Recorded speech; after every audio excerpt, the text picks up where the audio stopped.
Apprendre à élaborer un jardin suspendu. Le respect croissant pour l'environnement a accru l'intérêt pour les jardins urbains. Ceux d'entre nous qui vivent en ville recherchent des conditions de vie plus saines. Pour cette raison, nous pensons que l'installation d'un jardin suspendu à la maison peut aider à respirer un air plus sain. En outre, les plantes nous permettent d'équilibrer l'énergie de la maison, voire même d'absorber les rayonnements provenant d'appareils tels que les ordinateurs ou la télévision. Mais comment apporter du vert lorsque nous avons peu d'espace? La réponse est le jardin suspendu. En disposant des plantes en hauteur, les dimensions de votre appartement se multiplient. Avec cette stratégie, nous résolvons ce problème. Que reste-t-il à faire? Suivez-nous pour découvrir les points clés dans la réalisation d'un jardin suspendu. Comment créer un jardin suspendu? Quelles sont vos conditions environnementales? Créer un jardin suspendu, comme vous le savez, les plantes ont besoin d'un habitat très spécifique pour se développer. Ainsi, il se peut que la variété que vous aimez tant soit incompatible avec l'environnement de votre maison. Pour le savoir, les questions que vous devez vous poser sont: la lumière. Bien qu'il existe des plantes qui demandent beaucoup d'heures de soleil, d'autres sont brûlées en cas de contact direct avec un rayon de lumière. Il est nécessaire de prendre en compte ce facteur avant de choisir ces plantes. En cas inverse, vous vous engagez dans une entreprise inutile. La température. Beaucoup d'entre nous aiment les fleurs aux couleurs vives et aux formes sinueuses. Cependant, la plupart d'entre elles aiment les climats très chauds. Ainsi, elles seront plus adaptées aux climats méditerranéens et tropicaux. L'humidité. La quantité d'eau que vous pourrez fournir est également une information dont il faut tenir compte.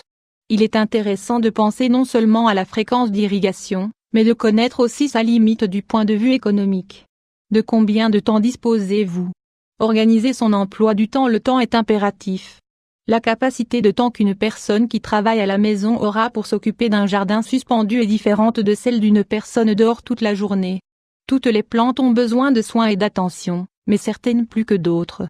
Par conséquent, l'idéal est de sélectionner celles qui correspondent à vos possibilités à cet égard. Si vous ne pensez pas assez à cet aspect, vous risquez d'être frustré lorsque vous verrez que vous ne pouvez pas garder votre jardin urbain en vie. Par conséquent, nous vous recommandons de ne pas vous laisser emporter par le désir de développer un jardin suspendu si vous n'en avez pas la possibilité. Soyez réaliste. Aimez-vous sortir boire un verre après le travail? Ne vous mentez pas et pensez dès maintenant que vous devrez garder ces moments-là pour vos plantes. Cependant, nous avons des habitudes pour certaines raisons, elles nous aident à faire face au stress, à respirer, on finit toujours par y revenir. C'est pourquoi si vous ne tenez pas à transformer vos plantes en une nouvelle source d'anxiété, nous vous recommandons la réalisation d'un calendrier. Conception du jardin suspendu. Conception du jardin suspendu. Quand nous abordons l'aspect design, il faut réfléchir à la façon de placer les plantes, au type de support et au substrat que nous utilisons. Les caractéristiques de notre intérieur déterminent dans une large mesure ces décisions. Le mobilier, l'agencement des pièces, la hauteur des plafonds. Tout cela intervient dans la structure que nous choisissons. Y voir clair et simple, puisque cela dépend de la taille des pots, de leur forme et des espèces de plantes que nous cultivons. Par exemple, si le plafond est bas, les pots ne sont que peu indiqués. Par ailleurs, vous devez également penser au système d'irrigation. Pour ce faire, gardez à l'esprit quelle est la consommation d'eau et, comme nous l'avons dit, quelles sont vos ressources économiques. Vous pourrez donc choisir entre le goutte à goutte, l'hydroponie, la nébulisation.